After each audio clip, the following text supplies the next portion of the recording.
bizə asetat turşusunun natrium duzu verib və propion turşusunun natrium duzu verib və bu duzlardan ibarət qarışığın natrium hidroksidi ilə qızdırılmasından 0,7 mol qaz alınıb deyir və orta molyar kütləsi də həmin qazların 22-dir.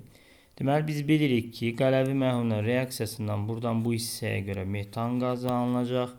Buradan da etan qazı CH6 alınacaq. Deməli mən molunu bilmirəm. X mol, Y mol da etandır.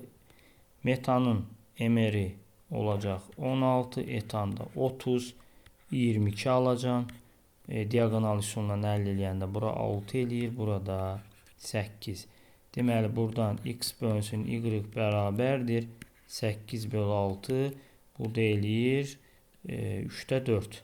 0,7'nin də 3'də 4 nisbətində böləndə x-a düşür 0,4, y-ə düşür 0,3. Cəmidə 0,7.